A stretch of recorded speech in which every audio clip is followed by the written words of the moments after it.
আমি চাই আসলে পরিবর্তন হোক, কারণ ইতিহাস ঘাটলে দেখা যায় যে রবীন্দ্রনাথ ঢাকা বিশ্ববিদ্যালয় নিয়ে বা বাংলাদেশের মানুষের শিক্ষা নিয়ে কি ধরনের মন্তব্য করেছেন।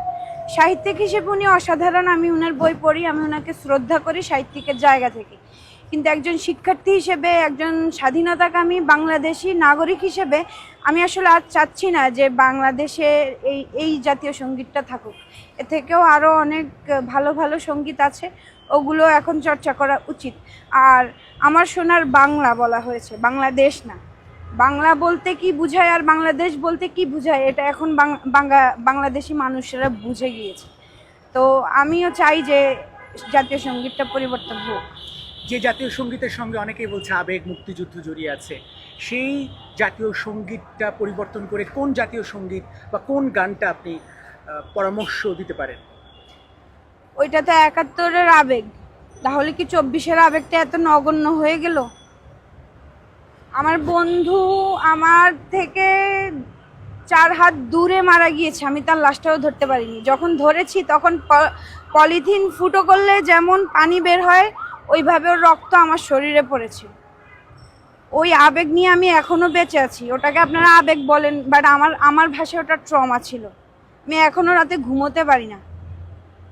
ওই অবস্থাতে ৭১-এ ওই জাতীয় সঙ্গীত ঠিক আছে, বাট এখন আমরা একটু আধুনিক হয়েছি, আমাদের প্রতিবাদের ভাষা পরিবর্তন হয়েছে। এখন আমাদের জাতীয় সঙ্গীতও পরিবর্তন করা উচিত। আমি ব্যক্তিগতভাবে এখনো সিলেক্ট করিনি যে কোনটা করা উচিত, তাই বলতে পারছি না, তবে পরিবর্তন হোক সেটা আমি চাই। অনেক ভিডিওতে আপনার ভিডিওতে নিচে মন্তব্য করা হয় আপনি একজন জামাত ইসলামের একজন সক্রিয় কর্মী এবং সেভাবেই কথা বলেন। এইটার বিষয়ে আপনার পার্সোনাল বক্তব্যটা কি থাকবে? আমি আসলে খুবই খুশি যে মানুষ এখন তাদের কথা বলছে। সেটা আমার দিক থেকে নেগেটিভ হোক বা আমার সাথে ম্যাচ না করুক, বাট মানুষ তো কথা বলছে, এটা নিয়ে আমি খুব খুশি। আর ওই যে মুসলমান হিসেবে আমি কেমন, সেটা আমি কাউকে জবাবদিহি করতে বাধ্য না। এই যে কেউ আমাকে বিএনপি ভাববে, আওয়ামী লীগ ভাববে, জামাত শিবির ভাববে, ভাবুক না, আমার তো ভালো লাগে। কিন্তু আমি তো জানি আমি শুধু সাধারণ শিক্ষার্থী, পড়াশোনা শেষে সাধারণ নাগরিক হয়ে যাব। আপু, আপনাকে নিয়ে অনেক আলোচনা হচ্ছে, খুব পজিটিভ আলোচনা। সেই পজিটিভ আলোচনার মধ্যে যে এরকম সাহসী মেয়ে এইভাবে কথা বলতে পারে, হয়তো 15-15.5 বছরে বলতে পারেন নাই, কিন্তু এই সময়টাতে এসে পাচ্ছেন। এই যে পরিবর্তনটা, এই পরিবর্তনের সঙ্গে অনেক কিছু আবার হচ্ছেও, পজিটিভ নেগেটিভলি হচ্ছে। আপনি কি একটু চিন্তিত বা এই সময়টাকে আরো একটু লম্বা সময় দিতে চান? সময়টা লম্বা সময় দেওয়ার প্রয়োজন নেই, সময়টা লম্বা হয়ে যাবে।